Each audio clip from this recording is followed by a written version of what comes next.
लालची लकड़हारे की कहानी। सोनपुर गांव में रामलाल नाम का एक लकड़हारा रहता था। वो अपनी जलाने के लिए गांव के पास के ही जंगल से रोज लकड़ियां चुनता और उन्हें बेचकर कुछ पैसे कमा लेता था। इसी तरह उसका गुजारा चल जाया करता था। कुछ दिनों के बाद रामलाल की शादी हो गई। उसकी पत्नी बड़ी खर्चीली थी, इसलिए अब उतनी लकड़ियों को बेचकर घर चलाना मुश्किल हो गया था। ऊपर से रामलाल की पत्नी कभी नए कपड़े खरीदने के लिए तो कभी किसी दूसरी चीजों के लिए रामलाल से बार बार पैसे मांगती थी। अगर पैसे ना मिले तो रूठ जाती थी। रामलाल अपनी पत्नी से बहुत प्यार करता था, इसलिए उसकी नाराजगी वो बर्दाश्त नहीं कर पाता था। रामलाल ने ठान लिया कि वो अब ज्यादा लकड़ियां इकट्ठा करके बेचेगा ताकि उसकी पत्नी को रोज रोज पैसों की कमी ना हो। पत्नी की इच्छा पूरी करने के लिए आज रामलाल घने जंगल तक चला गया और बहुत सारी लकड़ियां चुनकर बाजार में बेच दी। ज्यादा लकड़ियों के ज्यादा पैसे मिले तो खुश होकर रामलाल ने सारे पैसे अपनी पत्नी को दे दिए। अब रोज रामलाल ऐसा ही करने लगा। देखते ही देखते उसके मन में लालच इतना बढ़ गया कि उसने धीरे धीरे पेड़ काटना भी शुरू कर दिया। पेड़ काटने से और ज्यादा लकड़ियां हो जाती थी और उसे अधिक दाम मिलने लगे।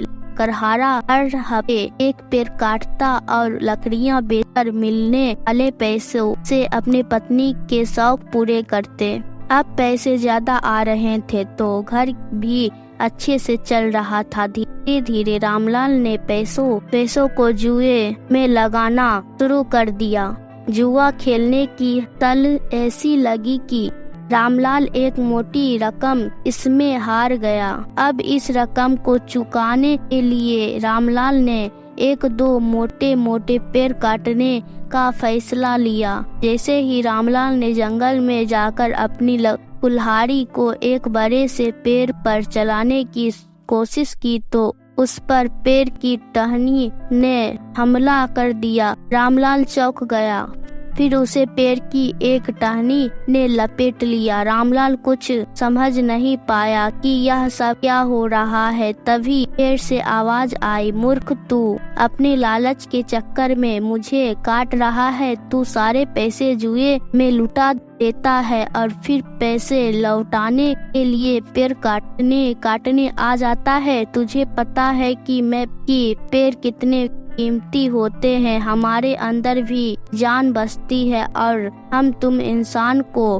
पीने के लिए हवा धूप में छाया और भूख को शांत करने के लिए फल देते हैं, लेकिन तू अपने स्वार्थ के लिए हमें भी काट रहा है। पेड़ ने कहा, आज तू रुक, यही कुल्हाड़ी से अब तेरे ऊपर चलाऊंगी। पेड़ की टहनी कुल्हाड़ी से रामलाल पर वार करने ही वाली थी कि वह गिड़गिड़ाने लगा। उसने माफी मांगते हुए कहा, रामलाल, मुझसे गलती हुई है, लेकिन मुझे सुधरने का एक मौका दे दो। अगर आप मुझे मार दोगे तो मेरी पत्नी का क्या होगा?